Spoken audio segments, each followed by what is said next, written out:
Assalamualaikum warahmatullahi wabarakatuh. Kembali kita masuk ke KD yang baru dengan judul mitigasi bencana di Indonesia. Kita langsung masuk ke indeks risiko bencana Indonesia tahun 2019. Kalau kita lihat dari data, di situ lebih banyak didominasi oleh bencana banjir sebesar 315, kemudian disusul bencana gempa bumi dalam ini, kemudian tsunami, baru longsor, tsunami, dan gunung api aktif. Definisi dan jenis bencana.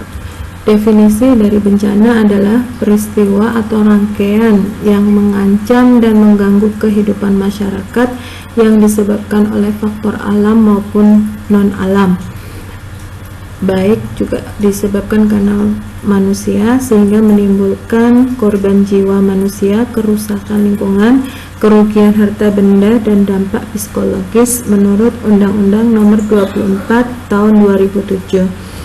Berdasarkan penyebabnya, bencana dibedakan menjadi 3, yaitu bencana alam, bencana non-alam, dan bencana sosial. Bencana alam, contoh dari bencana alam adalah bencana bisa dibedakan menjadi 2, bencana geologi dan bencana hidrometeorologi. Bencana geologi contohnya gempa bumi, erupsi gunung api, tsunami, tanah longsor. Sedangkan bencana hidrometeorologi berkaitan dengan air dan iklim, berarti contohnya adalah banjir, angin puting beliung, kekeringan, dan bencana ekstraterestrial. Bencana ekstraterestrial itu adalah bencana yang disebabkan karena adanya meteor yang jatuh atau benda angkasa yang jatuh ke permukaan bumi. Untuk bencana non-alam itu contohnya seperti wabah penyakit, epidemi, dan yang kedua adalah kegagalan teknologi. Wabah penyakit, epidemi itu yang bisa kita lihat pada saat ini adalah corona. Sebelum corona terjadi juga adanya MERS, kemudian flu burung, DBD, lepra, maupun penyakit kolera. Sedangkan untuk yang kegagalan teknologi diantaranya contohnya adalah kelalaian, kesalahan desain, maupun kesengajaan manusia.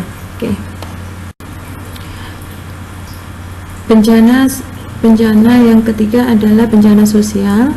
Bencana sosial itu contohnya adalah konflik sosial dan teror. Teror di sini bisa dicontohkan adanya teror pengeboman. Kemudian kalau konflik sosial itu dibedakan dilihat dari pihak yang terlibat, fungsinya, posisi seorang dalam organisasi, sumbernya, dampak yang ditimbulkan, dan bentuknya. Konflik sosial ini sangat banyak dijumpai di masyarakat yang bisa dijadikan sebagai bencana sosial. Ini adalah peta indeks ancaman bencana gempa bumi di Indonesia. Kalau kita lihat di sini yang merah ini adalah yang mempunyai tingkat ancaman sangat tinggi. Lebih banyak didominasi untuk Indonesia sendiri adalah gempa bumi. Yang kuning yaitu tingkatnya sedang, kemudian yang hijau itu adalah yang rendah. Termasuk di Batam ini alhamdulillah kita tidak terkena ancaman dari gempa bumi. Kita tahu bahwa gempa itu ada sebetulnya ada 3 jenis, yaitu gempa tektonik, vulkanik, dan runtuhan. Nah, yang tektonik ini disebabkan karena kegiatan pertemuan 2 lempeng tektonik, sedangkan kalau vulkanik ya disebabkan karena aktivitas dari gunung api. Materi ini pernah kita bahas di kelas 1.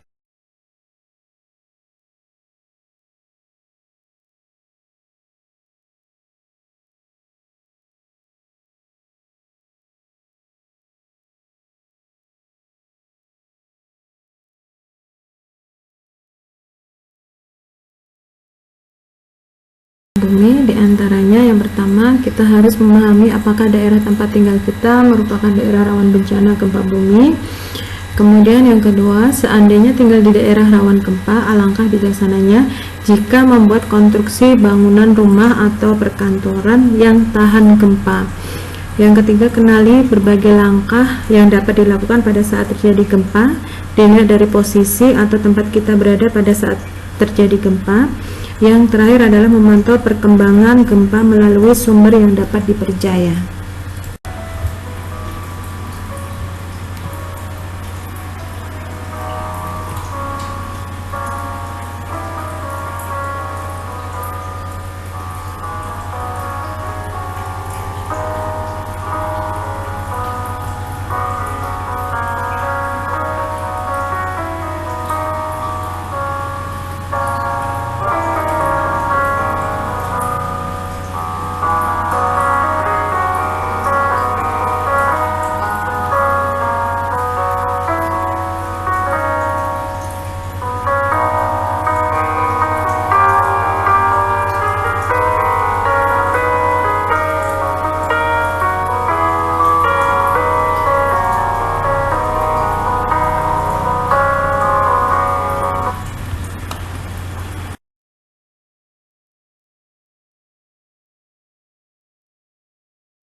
Saat semua menghilang, kau tetap setia menjaga.